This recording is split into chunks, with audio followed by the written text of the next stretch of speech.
అండి, నమస్తే. Welcome to Rohini Krishna's world. ఈరోజు మన వీడియోలో ఒక టేస్టీ అయిన ఒక రైస్ ఐటెం చూపించబోతున్నానండి. అదే వంగీబాత్. మనము వంకాయలతో రకరకాలైన కర్రీస్ రెడీ చేసుకుంటూ ఉంటాం కదా. ఈసారి వంకాయలతో మీరు ఈ టేస్టీ అయిన easy recipe and variety recipe వంగీబాత్ని ట్రై చేయండి. ఇది మన లంచ్ బాక్స్లో కూడా చాలా బాగుంటుందండి. ఎప్పుడైనా వెరైటీగా టేస్టీగా తినాలనిపించినా, ఇంటికి సడన్గా ఎవరైనా గెస్ట్లు వచ్చినా ఈ వెరైటీ అయిన స్పెషల్ రైస్ ఐటెం చేస్తే చాలా బాగుంటుంది. టేస్ట్ చాలా కమ్మగా కూడా ఉంటుందండి. మరి ఈ వాంగీబాత్ని ఎలా చేయాలో ఏంటో మీకు కూడా చూపిస్తాను. నా కిచెన్లోకి వెళ్ళిపోదాం పదండి. ముందుగా ఈ వాంగీబాత్ కోసము ఒక మసాలా ప్రిపేర్ చేసుకోవాలండి. దీనికి నేను ఇక్కడ ఒక 3 స్పూన్ల ధనియాలు తీసుకున్నాను, ఒక 3 లవంగాలు, ఒక చిన్న చెక్క ముక్క అండి. అది తీసుకొని వీటన్నిటిని ఫస్ట్ మనము డ్రై రోస్ట్ చేసుకోవాలండి.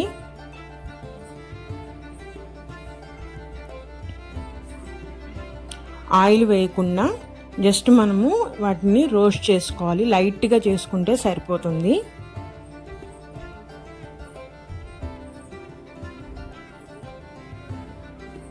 అవి కొంచెం రోస్ట్ అవగానే మనకి స్మెల్ స్టార్ట్ అవుతుందండి, మంచి స్మెల్. అది రాగానే మనం ఇంకా తీసేసుకోవటమే.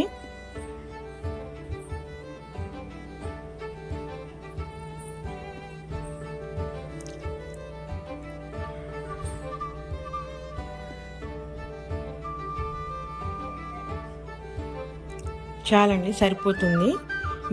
ఇప్పుడు దీనిలోకి మెయిన్ ఇంగ్రీడియంట్ అండి పల్లీలండి. మనము ఈ వాంగీబాత్ రెసిపీ మసాలాలోకి పల్లీలు కంపల్సరీగా వేసుకోవాలి. దీంతోనే టేస్ట్ వస్తుంది. మన రైస్కి సరిపడా మనము ఇక్కడ మసాలాకి సరిపడా కూడా తీసుకోవాలండి పల్లీలు. నేను ఇక్కడ 2 గ్లాసెస్ రైస్ తీసుకుంటున్నాను, దానికి సరిపడా మసాలా చేస్తున్నానండి. ఈ పల్లీలను కూడా మాడిపోకుండా చక్కగా రోస్ట్ చేసుకోవాలండి.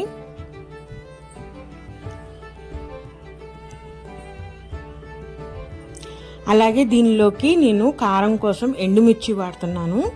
ఎండుమిర్చి కూడా తొడిమలు తీసేసుకొని రెడీగా పెట్టుకుంటున్నానండి నేను.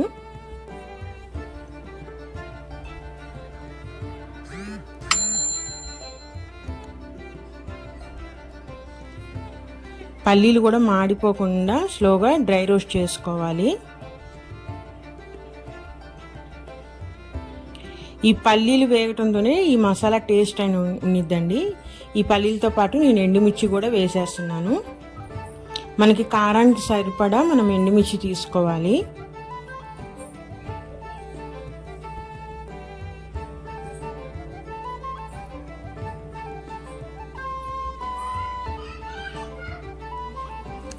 ఒక్క నిమిషం పాటు పల్లీలని మీడియం ఫ్లేమ్లో పెట్టి వేయించుకోవాలండి.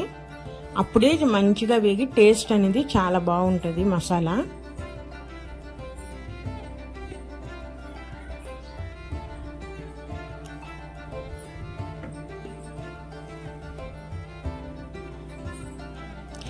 ఇట్లా వేగిన పల్లీలు, ఈ ఎండుమిర్చి, ధనియాలు ఇవన్నీ ఉన్నాయి కదా, వాటన్నిటిని చల్లారి పెట్టేసుకోవాలండి.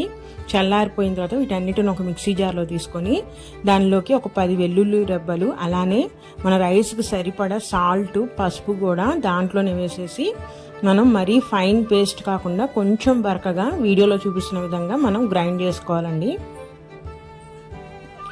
ఇప్పుడు మనం రైస్ ప్రిపేర్ చేయడానికి సరిపడా ఒక గిన్నె పెట్టేసుకొని ఆయిల్ వేసుకోవాలి. నేను అంతలోకి వంకాయ ముక్కలు కూడా కట్ చేసి పెట్టేసుకున్నానండి. సాల్ట్ వాటర్లో వేసి పెట్టేసుకున్నాను వంకాయ ముక్కలు. ఆయిల్ హీట్ అవ్వగానే దానిలో 1 స్పూన్ తాలిం గింజలండి, అలానే ఒక 1/2 స్పూను జీలకర్ర వేస్తున్నాను.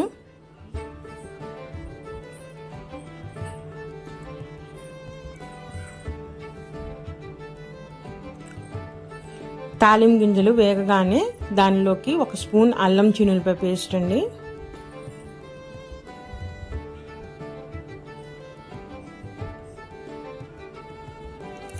అలాగే ఒక గుప్పెడు కరివేపాకు కూడా వేసేస్తున్నాను. ఈ అల్లం చిన్నులపాయ, కరివేపాకు పచ్చి వాసన పోయే వరకు వేయించుకోవాలి నూనెలో.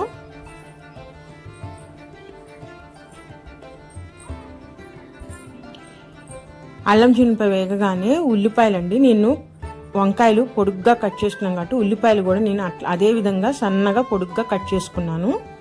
వాటిని కూడా ఆయిల్లో వేసి వేయించాలండి.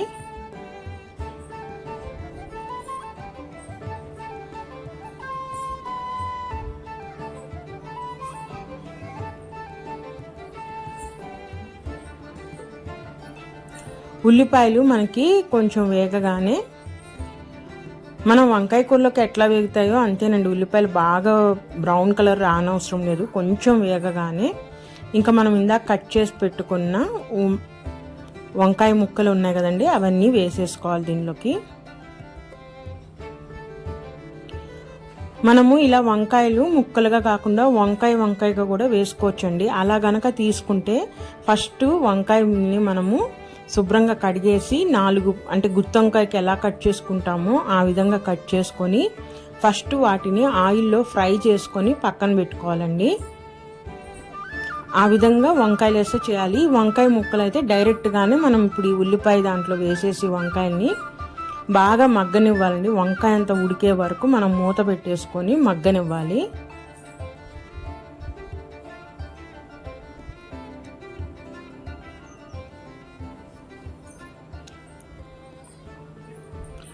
అల్లం చిన్నులపై పేస్ట్ వంకాయ ముక్కలకు అన్ని పట్టేటట్టు బాగా కలిపేసుకొని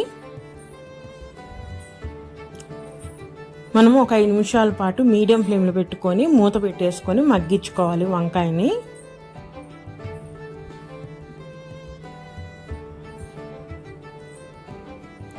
మనము అప్పుడప్పుడు మధ్యలో మూత తీస్తూ కలుపుతా కూడా కనీసం ఒక 5 మినిట్స్ అన్నా పడుతుందండి వంకాయ మొత్తం మగ్గటానికి.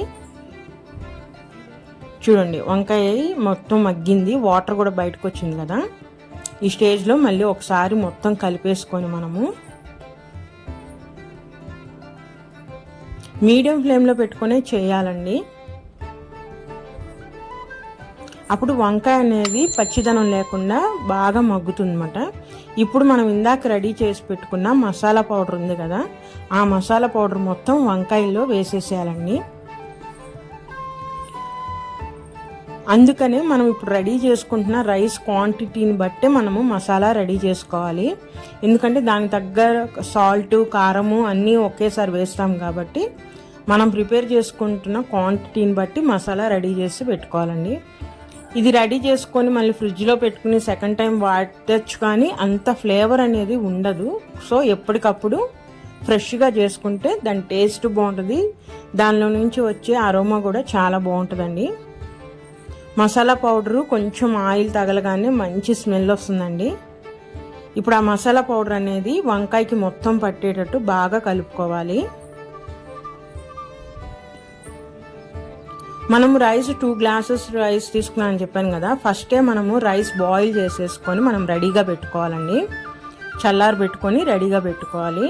ఇప్పుడు ఈ మసాలా మొత్తం వంకాయకి పట్టింది కదండి, ఇది చాలా డ్రైగా ఉంది. ప్లస్ ఆ ఉప్పు కారం అనేది ముక్కలకు కూడా పట్టాలి కాబట్టి కొంచెం లైట్గా మనము ఒక పావు గ్లాసు వాటర్ పోసుకోవాలండి.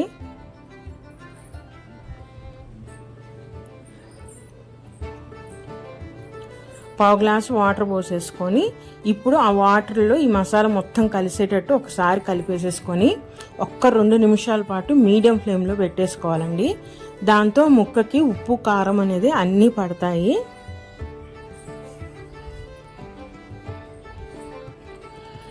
మనము తాలింపు వేసేటప్పుడే ఉల్లిపాయల తర్వాత జీడిపప్పు కూడా వేసుకోవచ్చండి, చాలా టేస్టీగా ఉంటుంది.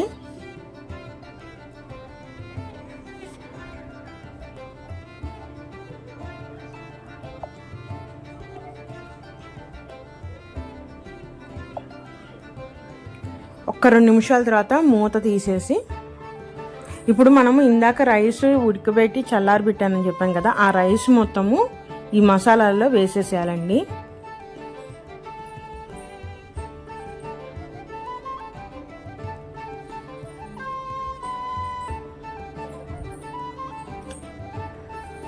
ఒక్కసారి రైస్ మొత్తము వీడియోలో చూపిస్తున్న విధంగా అలా పల్చగా చేసుకొని 1-2 నిమిషాలు ఆగుదాం. ఎందుకంటే కింద మసాలా అనేది ఇప్పుడే రెడీ అయ్యి వేడిగా ఉంది కాబట్టి మనం రైస్లో కలిపినప్పుడు అన్నం విరిగిపోయే ప్రమాదం ఉంది. ఒక 2 మినిట్స్ అయిన తర్వాత మనం రైస్ మొత్తంలో మసాలా బాగా కలిసేటట్టు బాగా కలుపుకోవాలండి. చూసారా, వీడియోలో చూపిస్తున్న విధంగా కింద నుంచి రైస్ని తీసుకుంటా మనము జాగ్రత్తగా మొత్తం పట్టేటట్టు కలుపుకోవాలి.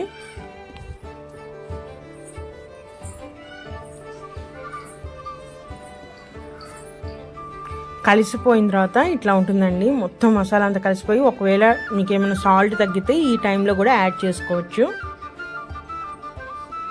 అలానే లాస్ట్లో ఒక 2 స్పూన్స్ నెయ్యి కూడా వేసుకోవచ్చు అండి, ఇంకా టేస్ట్ చాలా బాగుంటుంది. ఈ విధంగా రైస్ మొత్తం కలిపేసి, ఇందాక కొంచెం ముద్దగా ఉంది కదండి, కొంచెం ఆరిపోగానే చూడండి ఎంత పొడి పొడిగా ఉందో. ఈ రైస్ చాలా కమ్మగా ఉంటుందండి, మసాలా ఫ్లేవర్ కానీ అరోమా కానీ చాలా బాగుంటుంది ఇది. మరి ఇదేనండి ఈరోజు వీడియో. నా వీడియోస్ కనిపిస్తే ప్లీజ్ సబ్స్క్రైబ్ మై ఛానల్, అలానే లైక్ చేయండి. ఉంటానండి, మరొక మంచి వీడియోతో మళ్ళీ కలుస్తాను. బాయ్.